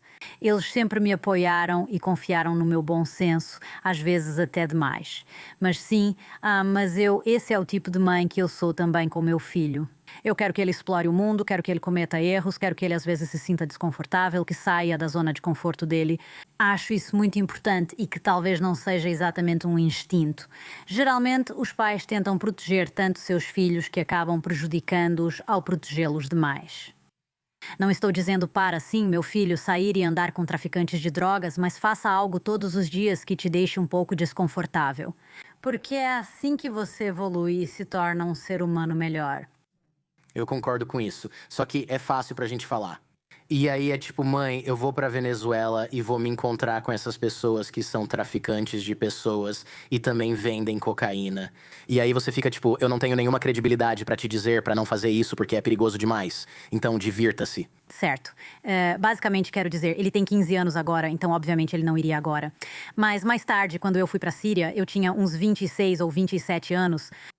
E quando eu comecei a fazer esse tipo de reportagem, sim, eu tinha mais ou menos essa idade. E acho que naquele momento eu já tinha um pouco de experiência. Eu era um pouco mais madura. Eu conversei com meus pais sobre isso. E acho que eu prepararia ele e contaria tudo o que eu sei, esperando que ele tomasse boas decisões e, sabe, tivesse o treinamento que precisa ter. Embora eu não tenha tido nenhum treinamento quando fui para o próximo lugar, isso é meio besteira. É, exatamente. Mas eu tentaria fazer com que ele fizesse isso. Espera, a mamãe vai com você. Provavelmente. Eu estaria lá com binóculos. Eu não vou dizer nada, eu juro. Eu só vou ficar na van. Não, mãe. Embora seria ótimo ter sua mãe como sua produtora executiva se sua mãe fosse Mariana Van Zeller. Existe algum lugar em que tenha sido simplesmente impossível filmar até agora, mas que esteja no topo da sua lista? A Coreia do Norte seria um deles. Eu adoraria ir à Coreia do Norte e ao Irã. Já tivemos planos de ir ao Irã. Estamos tentando emplacar uma matéria sobre o Irã desde a primeira temporada de Traffic, mas até agora não deu certo para nós. Agora talvez não seja o melhor momento para ir à Ucrânia. Eu sei. Seria o melhor lugar para ir, ainda mais agora que queríamos estar lá. Isso é verdade, mas acabar presa lá agora. Sim, é que é muito perigoso, e especialmente como jornalista, e sim, há todos os motivos para não ir. Tentei ir lá com meu passaporte português, assim você passa despercebida. Certo, sim, por um tempo, até perceberem, pois é preciso pedir autorização de imprensa para filmar. E no mínimo vão te buscar no Google. Nesse ponto, a cor do passaporte não importa, eu acho. Você já precisou descartar algo porque as imagens falharam, se perderam ou sua câmera foi roubada? Nada assim, mas uma vez a gente ia fazer uma matéria sobre urânio e armas nucleares e meio que o tráfico de armas nucleares e urânio. E a gente ia para a Ucrânia, e isso foi muito antes da guerra. Era, de novo, acho que era a primeira temporada de Tráfico. Então isso foi em 2019. E aí a gente ficou sabendo que era realmente perigoso, e eu não posso compartilhar muitos detalhes, mas a gente ficou sabendo que, mesmo com nossos produtores, produtora e diretora já lá, eles ligaram pra gente e disseram: não venham, a gente precisa sair do país. Tem coisa séria acontecendo. Então a gente nunca fez essa matéria. E essa é uma que me deixa triste. Sim, a gente estava realmente ansiosa para fazer essa matéria. Isso foi antes da guerra. Então, o que estava acontecendo era o quê? Crime organizado ou algo assim? Ou você nem pode dizer o que era?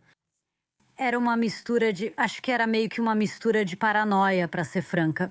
E o governo falando para as pessoas que a gente se meteria em encrenca se fizesse isso. As pessoas que iam nos dar acesso decidiram não fazer mais isso, então foi uma combinação de fatores. Entendi. Bem, eu ia perguntar o que esperar da próxima temporada, mas já falamos sobre por que isso não vai acontecer. Então, em que outros programas você está trabalhando ou em que outros documentários você está envolvido?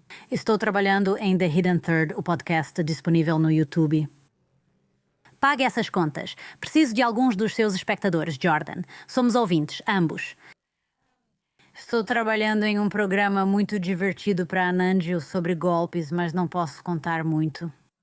Posso te contar um pouco sobre isso. Basicamente essa é a ideia. Chama-se Super Scam Me e é um programa que eu sugeri para eles porque já fiz muitas reportagens sobre golpes. Já viajei pelo mundo conversando com vítimas de golpes, mas nunca fui vítima de um. Então, por um período limitado de tempo, eu digo sim para todo golpe que aparece para mim. Atendo todas as ligações, respondo todos os e-mails. Eu crio essa persona que coloco online e me abro para encontros românticos, golpes de romance, criptomoedas, todos os golpes que você puder imaginar. Então, agora mesmo, você tem caras de Bangladesh te mandando mensagens e dizendo o quanto você é bonita ou algo assim. Só que você deveria investir na plataforma secreta de criptomoedas deles, que deu 100% de retorno para eles. Você não faz ideia. Eu estou conversando com 3 Brad Pitts, uns 2 Keanu Reeves, acho que 4 George Clooneys. Uau! Golpes com celebridades estão em alta. Estou envolvida romanticamente com alguns homens. Tenho todos esses golpes incríveis acontecendo agora. Isso é realmente. É engraçado. É curioso ser voluntário e saber que é um golpe. Então falamos dos golpes pig butchering, centros de golpes e temas que você tratou em Traficados. E uma das coisas sobre as quais eu estava pensando era: e se eu simplesmente começasse a conversar com essas pessoas sabendo que era um golpe? Antes eu xingava em chinês e dizia ser oficial do partido chinês, eles pediam desculpa e me tiravam da lista. E então, quando descobri que eles estavam sendo mantidos lá como prisioneiros e que muitas vezes não estavam fazendo aquilo por vontade própria, comecei a responder e perguntar: Ei, você está bem? E eles respondiam: Ah, como assim? E eu perguntava: Você está em um centro de golpes no Camboja ou em Myanmar e não consegue escapar? Alguns respondiam: Sim. Então eu perguntava se podia ajudar, esperando que dissessem: Sim, só depositar criptomoeda. E eles diziam: Você pode avisar alguém que eu estou aqui? E já teve gente que me mandou o número de telefone da família. Eles dizem: Vou deletar a conta, só me confirme que fez isso. Isso é tão bobo. Tem um cara em Dubai que me contou, ele entrou em contato comigo porque ouviu o podcast no YouTube que eu fiz sobre isso. Ele disse: Estou preso em Dubai, nos Emirados Árabes Unidos. Desenhou um mapa do centro de golpes. Ele me ligou e gravamos as ligações. Liguei para um promotor em Santa Clara que investiga muitos golpes de criptomoedas. Sim, Aaron West. Eu adoro o Aaron. Ele trabalhou com ela nessa história. Então ela disse que não havia evidências de que isso estava acontecendo em Dubai. Isso foi há alguns anos. E então, no ano passado, ela me ligou de volta e disse: Eu estava errada. Você estava certo. Existe uma grande conexão com o crime organizado. Tem uma gangue chinesa atuando lá. Suspeitamos que o homem com quem você falou esteja envolvido no esquema. Ele fugiu e apagou todas as mídias. Sim, é interessante. Isso aconteceu. Entrevistamos várias vítimas desses complexos de golpes que tinham acabado de fugir e estavam na Tailândia para a nossa matéria, Cidade dos Golpes. Alguns indianos que haviam fugido dos complexos de golpes passaram por Dubai e se candidataram a empregos lá. Eles chegaram em Dubai, conheceram uma mulher que os atraiu com uma oferta de emprego em Myanmar e acabaram presos em complexos, onde jovens foram espancados e torturados com choques elétricos. Foi horrível. Foi isso que esse cara me contou. Ele disse e eu pensei: será que é verdade? Alguém está me enganando? Mas tudo foi confirmado. Quer dizer, não exatamente as histórias dele, mas era tudo assim, tipo, sim, eles estão levando choques com bastões elétricos. Ele me enviou todos os dados e fotos do pessoal que trabalhava lá. E eu entreguei isso para o FBI. Então eu tenho todos esses caras de Serra Leoa que trabalham na segurança. E ele disse: esse é o principal capanga. Esse é o cara que bate na gente. Esse é o chefe. Aqui está uma foto do chefe. Aqui está o apelido dele em chinês. Eu não sei o nome verdadeiro dele. E então o FBI ficou analisando todos esses arquivos. E eles disseram: sim, interessante. Isso faz total sentido. Você se encontrou com o FBI? Sim. Eu entrei em casa. Minha esposa ficou super feliz com isso. Ela disse: O que você está fazendo? Porque eles, na verdade, não estavam interessados. Eles estavam interessados. Você acha que eles investigavam isso porque ninguém tinha feito nada? O que mais interessava a eles era que esse mesmo cara disse que havia golpes e eles não pareciam se importar com isso. O cara, um agente do FBI no Tennessee, se importava com isso porque era a área dele ou algo assim. O que mais chamou a atenção foi que, na ligação gravada, ele disse que encontram russos frequentemente, têm um infiltrado em um banco dos Estados Unidos e planejam roubar todo o dinheiro e dados pessoais desse banco. E então o FBI apareceu naquela noite porque eles queriam saber se haveria um ataque terrorista a um banco nos Estados Unidos. Eles ficaram realmente interessados nisso. Pedi mais informações para esse cara e ele contou quem eram os russos e como mudaram os endereços de IP. Ele sabia mais ou menos quem eram, mas não tinha nomes completos. Mas aí ele também falou que tem uma empresa que vai lá e instala VPNs para que eles possam mudar os endereços de IP toda semana. Então ele passou todas as informações do fornecedor e eu acho que o FBI ficou meio que pensando, e aqui eu estou especulando. Eu acho que eles estavam pensando: se a gente conseguir descobrir quem é essa empresa de VPN, podemos monitorar essa empresa de VPN e descobrir qual é o banco e o que eles vão fazer, o que provavelmente é uma boa forma de investigar. Eu deveria ter conversado com você. Quando foi que tudo isso aconteceu? Isso foi tipo no ano passado. Sim, quando filmamos 2 verões atrás, essas informações teriam sido boas pra gente e pra nossa história. Na próxima vez. Sim, na próxima. Preciso de você como irmã. Sim, eu me juntaria com prazer à equipe do vendedor de vans. Obrigado por ter vindo. Isso foi super fascinante. Fico feliz que finalmente tivemos a chance de fazer isso. Acho que na primeira temporada eu te enviei um e-mail e então se passaram 5 anos e agora estamos fazendo isso. E acabou. E não foi culpa minha. Não, a culpa foi minha. Foi cancelado, não deu pra fazer. Você estava fora do país, eu também. A temporada acabou, era cedo pra próxima. Agora conseguimos. Agora que o trânsito acabou. Eric. Bem, vamos ter que pegar a próxima, seja lá qual for. Muito obrigado. Ah, eu me diverti tanto. Obrigada por me receber, Jordan. O que tá passando pela sua cabeça nesse momento? Tipo, vão me matar. Eu tô morto. Eu pensei, acabou pra mim, já era. Aí ele fala, cara, eu posso te deixar rico. Que tal ganhar $1 milhão por dia? Mas e se alguém não pagar? Eu perguntei, o que eu preciso fazer? Ele disse, você estava disposto a fazer isso ilegalmente? Eu respondi, com certeza. Esse idiota perdeu todo o dinheiro. Os bons momentos foram ótimos, mas essa parte não valeu a pena.